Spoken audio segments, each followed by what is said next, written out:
Can you beat the system? What is the system? The system is the structure of society, economically, educational, healthcare.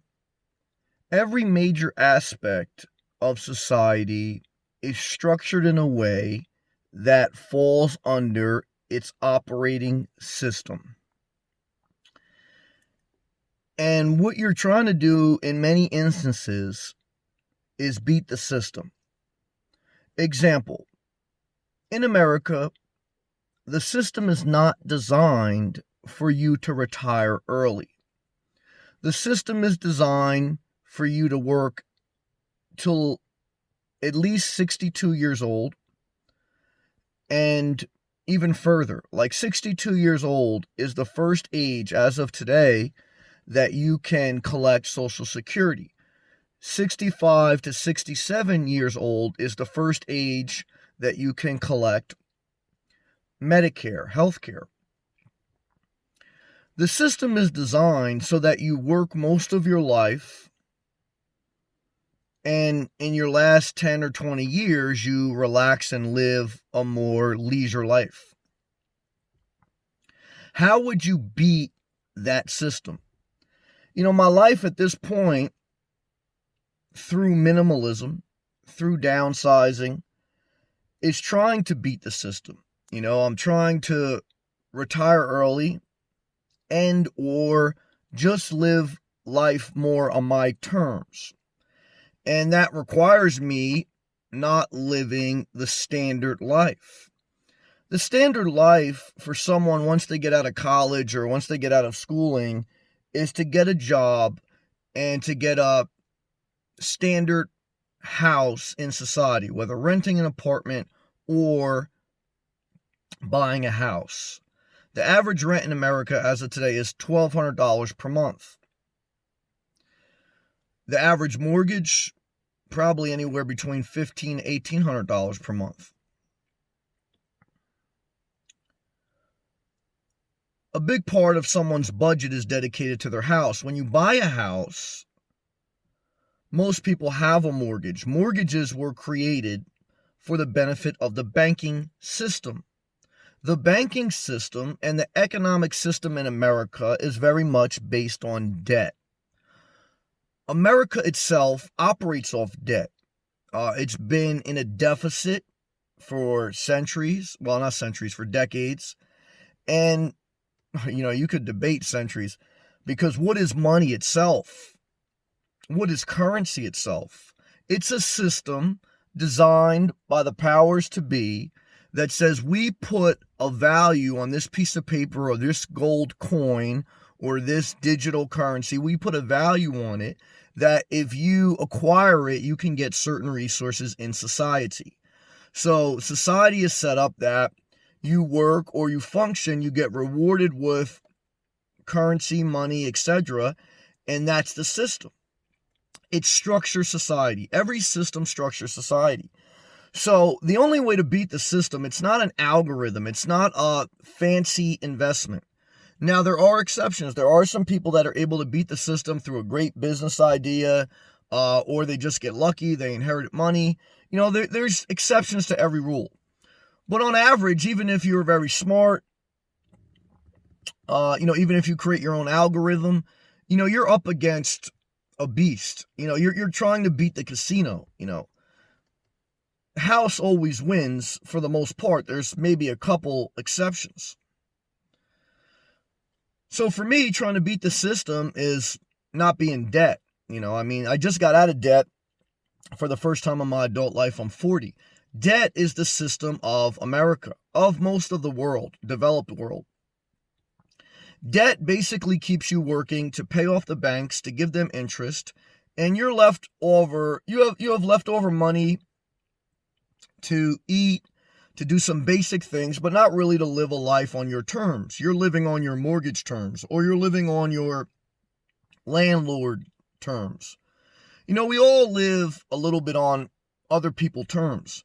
I try to avoid living on others' terms as much as possible. I try to avoid a mortgage, try to avoid debt. I try to avoid even renting. I live the nomadic life, living out of my car and living mobile because I want to live on my terms. I want to beat the system. I want to, be able to retire early if I wanted to. If I didn't want to, then I keep working. I want to be able to own more of my time. Going to work is exchanging your time for money. I've worked my entire adult life. As soon as I was 17, I started working, and I'll continue to work probably until my 60s, unless I can get fortunate enough through other avenues of trying to work and create an income. But I'm trying to beat the system legally. When you legally try to beat the system, you live below your means, you work, and you try different ventures, different things that have a level of risk. But most things fail. Most investments, most ventures, businesses fail. It's a tough thing going up against the system. The educational system. In most schooling, you're not really taught creating a budget, getting out of debt, or even the system itself was created by powers to be, to structure society, to keep people busy and productive and functioning. And it has some value because the structure of society does create a healthcare system, plumbing, electric, developed nations are based on a good system. You don't want to be on the barter system. You don't want to farm off the land. I wouldn't want to live in that type of system. However, I also don't want to work till I'm 70. I definitely don't want to work a job that I'm not inspired by. I want to live on my terms. The healthcare system in America, it's not based off getting people healthy. It's based on treating people and making a profit. In a capitalist society, it's the definition of healthcare companies is to make a profit. And in America, and in many other countries, but mainly America is the only developed country that doesn't have socialized medicine, meaning universal health care. It's not regulated to a certain degree. So, that's why we pay the most for our health care and we don't have the longest life expectancy. It's not really, when we talk about a system, a lot of times we talk about we want to bring manufacturing back to America or this and that. But we're not up against China. We're not up against other countries. We're up against corporations.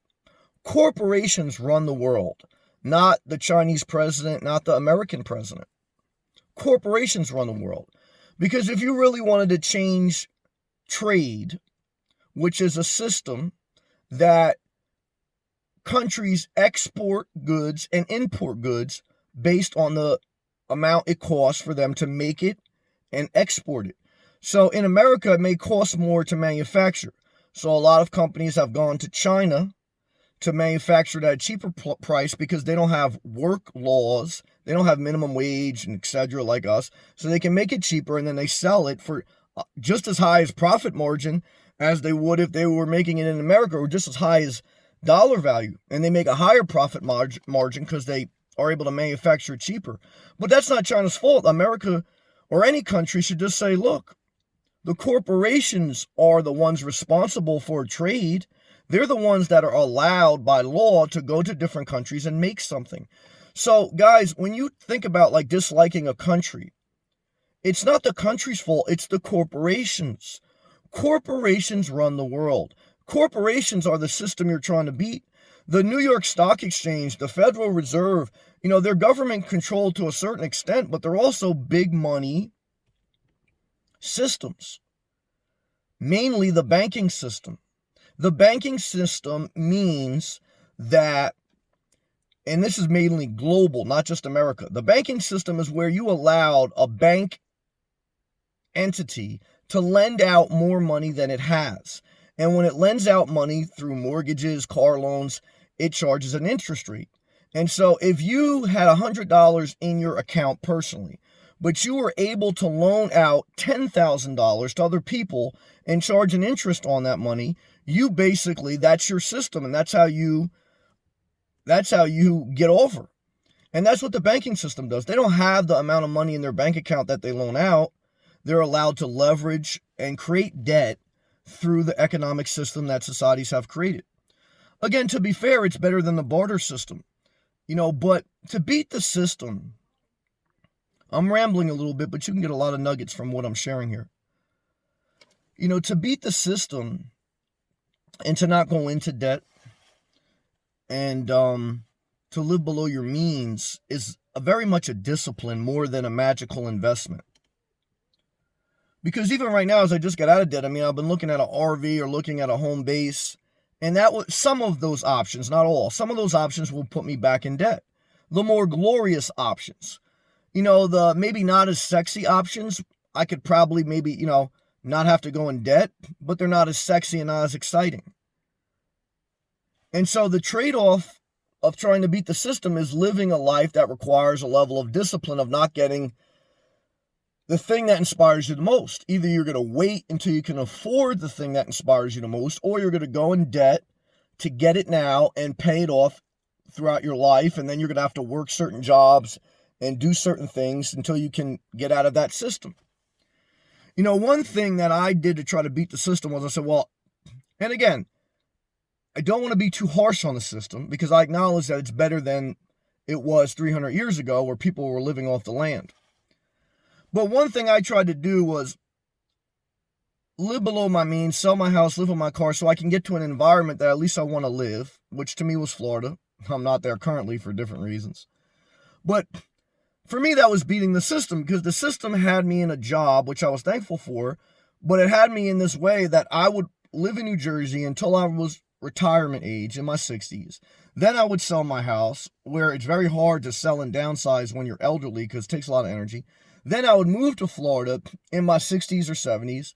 I would spend my last years there. It would be not really that great because when you're elderly, can you really go to the beach? Can you really surf? Can you really? No, I mean, the time to really live is when you're young, but the system is designed to keep you busy when you're young. Just like your parents, they were designed to keep you in school, keep you in sports. And some of that is wisdom because I see a lot of people destroy their life through idle time. The system is designed, in general speaking terms, to structure or control the population to keep them functioning without being dysfunctional. If there was no system and people just could do whatever they want with their time and they never had to work, there wouldn't be nurses, there wouldn't be plumbers, there wouldn't be restaurants. And so the system has value because the average person needs structure.